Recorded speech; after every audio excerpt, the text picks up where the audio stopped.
Please listen carefully. Hello and welcome to GasGasGas. This is the best podcast for the FRCA primary exam. Our goal is to fill your brain with all this highly useful information. You might be in the gym right now, commuting, or ironing your scrubs. Regardless, the revision is eventually going to end, but for now, expect facts, concepts, model answers, and the odd tangent. Make sure to check out GasGasGas.uk. The show notes there's loads more detail. Make sure to like and subscribe. Anyway, buckle up, get ready for your mind to be bent into a new shape, and let's get on with the show. Hi everyone, this is James at GasGasGas, the podcast where we break down complex anaesthetic topics into digestible lumps. Today, we are diving into the technical aspects of the different TCI, target-controlled infusion, models used in TIVA, total intravenous anaesthesia. Specifically, we're going to chat Marsh, Schnider and Eleveld models. Interesting side note here is that actually these aren't licensed for use in the US currently. So the US guys and gals are just setting infusion rates and titrating, not actually allowed to use the models, so they have to do more work. Anyway, we're going to explore how these models calculate the Propofol pharmacokinetics and then compare their strengths and weaknesses and think about how we might use these models in the real world. So if you're interested in this and you're thinking, I'd like to know a bit more about TIVA, I've just been guessing and picking a model and cracking on, then this is for you. Let's get on with it. So we've talked about pharmacokinetics at length in other episodes, particularly the multi-compartmental or polycompartmental madness episodes, as well as touching upon this a number of other times when we think about volumes of distribution, etc., etc. And naturally, we apply these concepts heuristically on a daily basis. But if we're actually trying to be truly accurate and say, well, I've given this much drug and the plasma concentration is this and it's this concentration in their brain, well, one, we can't really do that with the current scientific data we have, and two, to get anywhere near close to that would take a lot of faff, a lot of paper, a lot of tables, a lot of maths and adding and subtracting, etc., which is untenably complicated for real-time anaesthetising of people. Hence, some clever boffin thought, why not we get a computer to do such a clever thing? So they developed pharmacokinetic models that would provide projections of concentrations in a human over time. You would then titrate your syringe pumps to these projections. Then came syringe pumps with computers attached to them, very clever, then it would actually control that flow a little bit. And nowadays we have syringe pumps with the computers built into them, which is where we are today. The other important differentiating factor between today and back way then was that today's systems are open, i.e. the Schnider model could be found on any particular pharmacokinetics-enabled syringe pump, and you could use any syringe you so fancied. Whereas once upon a time, and you might have found a syringe or two of this in the cupboard, was DipRefuser, which was a proprietary closed Propofol infusion system courtesy of AstraZeneca. Naturally, it cost quite a lot. Naturally, once you'd emptied one 50ml syringe of Propofol, you'd have to go and get another one out of the cupboard. It came in a nice cardboard box that looked all very swish, but was somewhat prohibitively expensive compared to what we can do nowadays. There is a cracking paper about the history of target-controlled infusions by Struys et al. It was published in 2016. There'll be a link to it in the show notes in the references. That is, if you have a peculiar urge to find out more about the history of such things. Anyway, what is TCI? So we would define that in an exam as a method of delivering an intravenous hypnotic drug using pharmacokinetic models, where we have a set target concentration we are trying to achieve.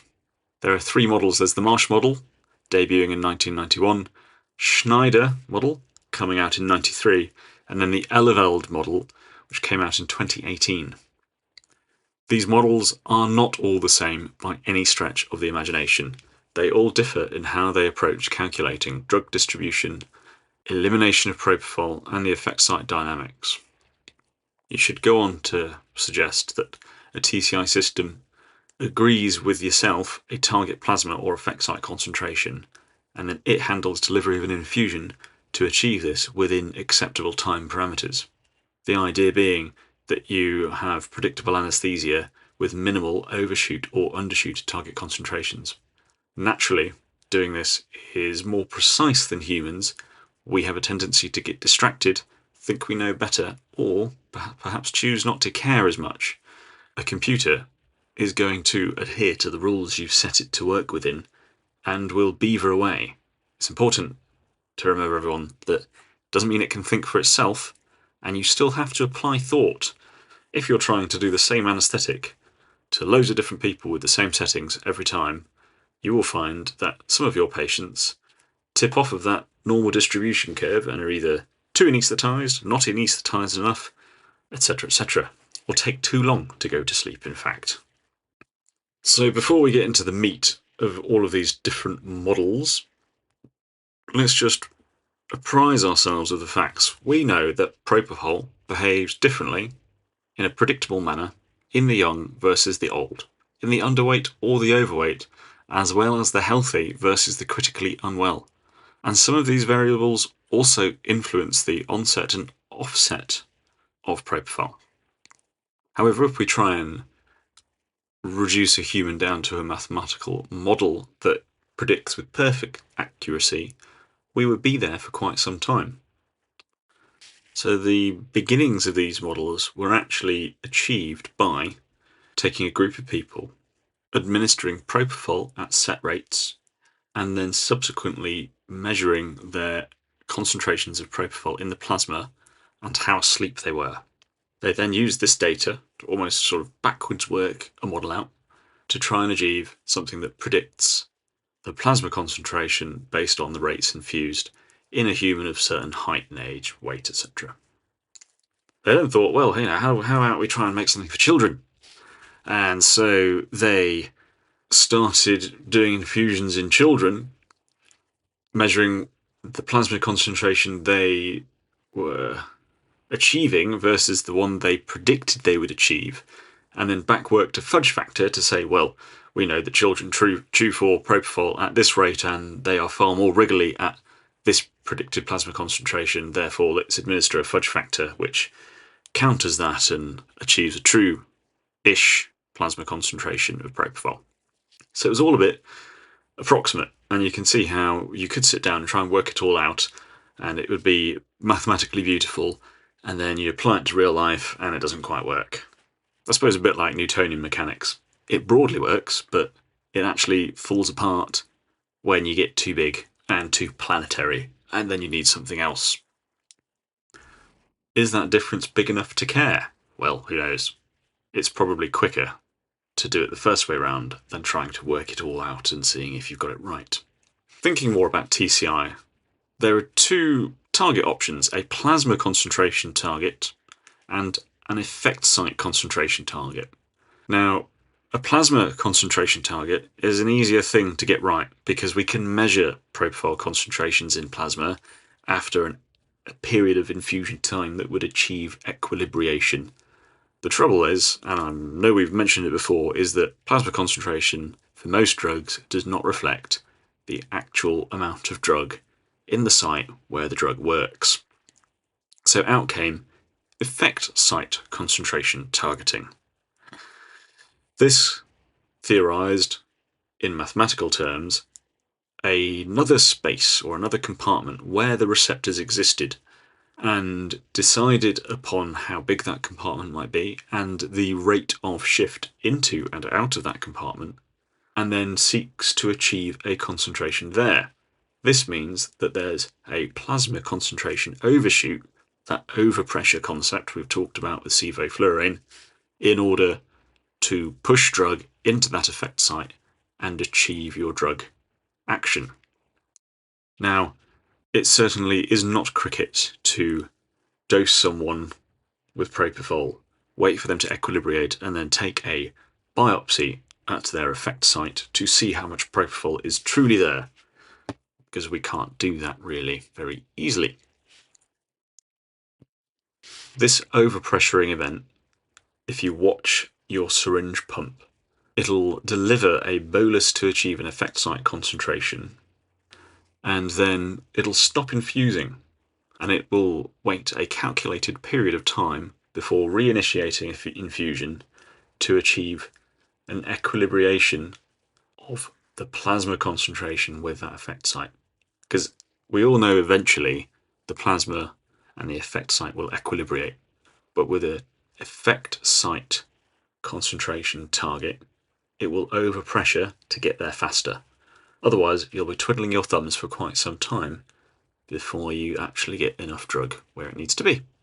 Interestingly, the dose to achieve a sufficient effect site concentration correlates better with lean body mass, whereas your maintenance infusion rate correlates better with total body mass. Now, this makes sense because when you give someone a dose of Propofol in their plasma as a bolus, it doesn't just immediately ooze out into the fat. It tends to go to the places that are highly perfused, like your brain. Whereas over time, when you're maintaining a concentration that has started equilibrating out, the total mass of that individual naturally bears more relevance. I've introduced TCI approximately there. We've talked plasma and effect site concentrations. We've briefly touched upon overpressure and how that bears out, and we've talked about the factors that influence the various models' maths, i.e. weight, height, age, and a little bit about how perhaps these models came about in the first place. But the bulk of this episode is actually talking about these individual models. Now, if you're in an exam and someone's asking you to compare and contrast Marsh, Schnider, and Eleveld, then you're probably doing well, or the curriculum has shifted a bit. So let's get on with it. So I mentioned earlier that Marsh came out in 1991. It is based on a previous model called the GEPTS model, GEPTS. This was derived from 18 patients having different fixed rate Propofol infusions with their plasma Propofol concentrations being measured. The Marsh model uses a 3-compartmental model, describing that central compartment plasma, the fast peripheral and the slow peripheral compartments. It falls down in that it does not account for lean body mass or age effects, and that its compartments are all derived from body weight, i.e. V1, V2, V3 are all proportional to body weight, so they vary quite a bit.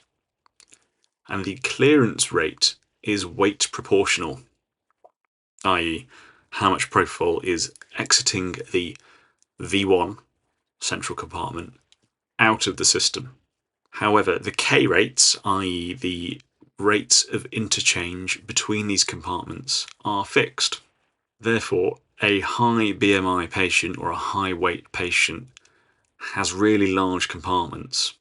And you think, well, so what? Who cares? They're quite big. But if you have a really large compartment and you asked it to achieve a concentration of 5 mics per mil of Propofol, you can imagine that that's going to be quite a large dose of Propofol. So what? Well, we mentioned earlier that the dose required to knock someone out is different to the dose required to maintain their sleepiness over time. So a big cracking dose based off of their whole body mass is actually going to overdose them. So Marsh overdoses big people. Therefore, we would expect instability at extremes of weight using the Marsh model. However, the benefits of Marsh, it is simple, and it does work well for average weight patients. And simple means fewer variables, which means less likely to put something into the computer wrong. And we know that the computer likes rules, and it'll follow those rules, and it'll follow the information you've given it. Your pump cannot eyeball your patient. You can imagine that Marsh, in a healthy fit adult, probably gets them off to sleep quite quickly because it's quite a large dose compared to some other models we're going to talk about in a moment. But it doesn't take into account age either. So actually you're going to be giving an excessive dose of Propofol to an elderly patient who's overweight, and you might find yourself in quite a significant pickle. Marsh is an early model. It was developed using plasma concentrations, and whilst some models have a fudge factor that create an effect site it is generally not used and should be used in plasma targeting only. It is a generally effective all-rounder for average patients requiring anaesthesia where you've chosen to use TCI. But we all need to bear in mind that all those volumes in the patient are based on the weight of the patient. It doesn't take into account age, so it ends up overdosing the elderly population. Also, in the obese population, it tends to overestimate the plasma concentration over time. And as you get further into your anaesthetic with your large patient, you may find yourself running them drier or leaner than the machine suggests you are. You might be set at 4, but actually your somewhat overweight patient might have a plasma concentration of 2.5 or 3. So you end up flying unexpectedly close to the wind, and you might end up increasing what you think your target is later in your operation. Someone else might walk in and decide that you are overdosing the patient because they're used to seeing numbers of 2.4 on the Propofol if they haven't spotted that you're using Marsh. It's always important to be wary of just looking at that effect site target number and saying, well, that number is too high or too low. You need to think about your patient when using TCI. So, the rule of thumb when we now compare Marsh to Schnider is that Marsh, on average, will dose more Propofol than Schnider for the same weight patient with the same targets over the same duration. So, hop, skip and a jump. We're walking down the red carpet. It's 1993 and the Schnider model makes its debut. So why did they think they wanted to develop Schnider? Why wasn't Marsh good enough? Well, we've spoken that Marsh overdoses old folk. So the intent was to develop a model that did not do that. We're trying to be safer.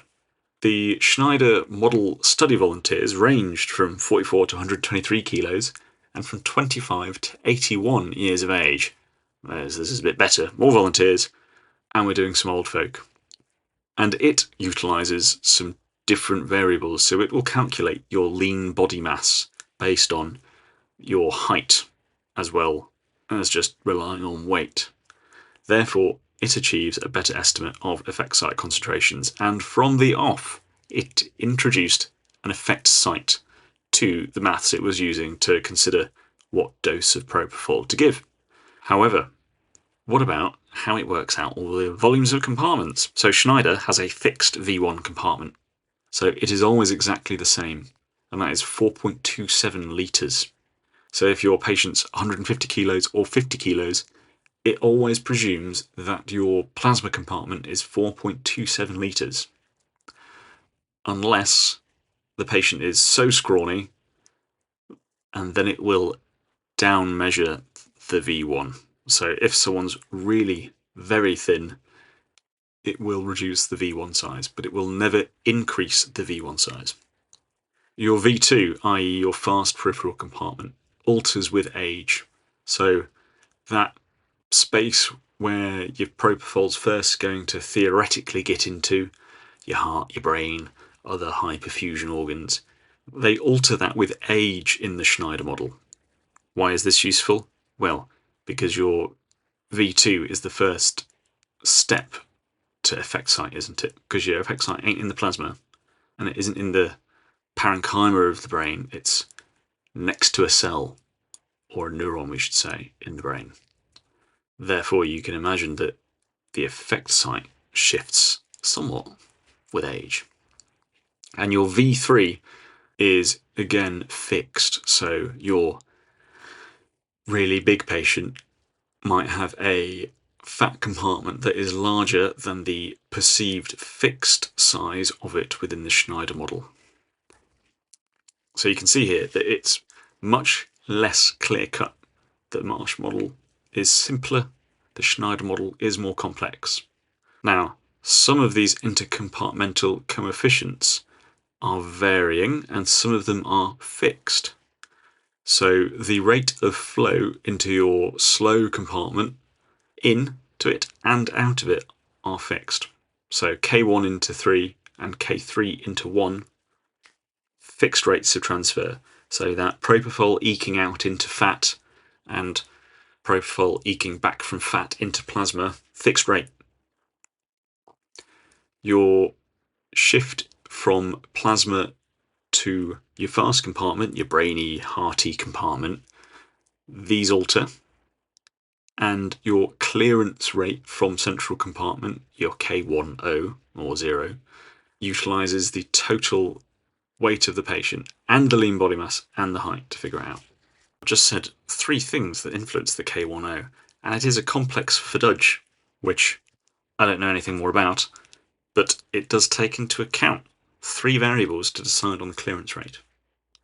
So, should you ever choose to use Schnider in plasma concentration mode, I can tell you that because of the fixed and small V1, and if you're just targeting a concentration 4 in the plasma as opposed to a concentration 4 at your effect site, it'll only give a teeny bolus, and it'll always be more or less exactly the same bolus, unless the patient's very slim. So it'll take quite a while to achieve an effect site concentration by just using your plasma target. Generally speaking, everyone suggests for this to use Schnider in effect site. If you're doing conscious sedation for a really long case, or someone's terribly frail, then you might choose to use Schnider in plasma concentrations, but you'll still be really twiddling your thumbs for quite some time. There is another thing to note with Schnider, is that it falls down a little bit with its lean body mass calculation, and this tends to paradoxically cause quite a lot of bother with clearance in patients who have a high BMI, particularly 42 in men and 37 in women. So Schnider won't let you put in a patient's data that would yield a higher than 42 or 37 BMI. Now you could just max it out and then give them a bit more of a dose, but that's imperfect. And I'm sure we all know that there's quite a few people who we anaesthetise every day that are morbidly obese and have BMIs in the 42 to 37 range and higher. Just for everyone's interest here, what happens is if you were to not have these guardrails in place and actually decided to tell the model that you had a bloke who had a BMI of 50, the clearance parameter calculation that I mentioned earlier, that was a fudge of several different factors, would paradoxically yield a humongous clearance rate in that particular instance. Therefore, the Propofol infusion rate would just escalate and escalate and escalate to try and maintain this theoretical plasma concentration, when in fact we all know that we're just ending up overdosing the patient in Propofol. Therefore, guardrails in place that stop you hitting this paradoxical part of that curve they've calculated for the clearance of Propofol. And that's why there's a limit on the Schnider max BMI. Interesting, isn't it? Broadly speaking, is Schnider any good? Yeah, it probably is going to not overdose your elderly folk quite so much. It might take longer to get someone off to sleep because remember we've got that fixed V1. And it's not terribly good at patients with really high BMIs, where you have to accept that it only thinks the patient has a BMI of 42 when they might have a BMI of 52, and you would have to titrate accordingly. And that was in 1993 that came out. And then actually, it seems like everyone sat on their hands for, well, over a decade. And Eleveld started rocking onto the block, clicking its fingers and looking all sharp and swanky. Eleveld rocked up in 2018. So why do we care? Well, Eleveld has done what the other models didn't do. Actually, it soaked up a humongous data set in which to decide upon the effect site concentrations achieved based on height, weight, age, etc., etc. And they included really small babies, adults of a normal weight, obese people, really thin people, elderly people. It uses something called allometric scaling for weight and age, and it means that you don't have to think quite as hard about which model to pick depending on your patient in front of you, because it'll cover both. It adapts to body weight and age, so it doesn't massively overdose obese patients like Marsh would, but also isn't going to leave you twiddling your thumbs with an obese patient when you're using Schnider. When we say allometric scaling, it also considers patients who are younger and smaller and waterier versus the older, drier and fattier patients. So we all know that there's a greater amount of total body water in young people compared to the elderly. So Eleveld, because it doesn't have this fixed compartment, nicely induces most people. It doesn't take as long, but it still may end up being a little bit more heavy-handed compared to Schnider in your older and frailer patients, in which case you might still be better off picking Schnider or starting Eleveld at a lower rate and titrating up. You might be asking, gosh, how many patients did they use for this study? Well, actually, they took a lot of information from many different studies in order to develop the Eleveld model. They used about 15,000 propofol concentrations and also about 28,000 BIS measurements from 1,033 different patients. The age range was from 27 weeks to 88 years, and they were ranging from 680 grams to 160 kilos. The real difference, talking point between Marsh and Schnider versus Eleveld is that Eleveld is a so-called pharmacokinetic and pharmacodynamic model, PK and PD, because it's used such a broad range of data. And it scales the compartments it uses allometrically, i.e. these characteristics change in relation to its size instead of using a linear calculation. So we've had a chat about these three models that deliver Propofol as an infusion using maths to aim for a sufficient rate of infusion to maintain anaesthesia. But it's important to also step back and just imagine this contraption as a black box, because it's far too much to really truly understand exactly what it is doing. We are not the designers of said models.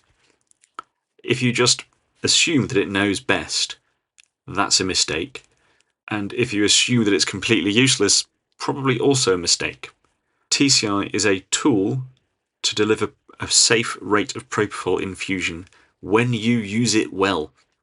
And there is no substitution for applying your brain and being vigilant when monitoring patients' depth of anaesthesia. It is recommended by the AAGBI that any paralysed patient has BIS attached. Why? Because the NAP5 study demonstrated that the odds of awareness in TIVA anaesthesia increased by an order of magnitude if the patient is paralysed.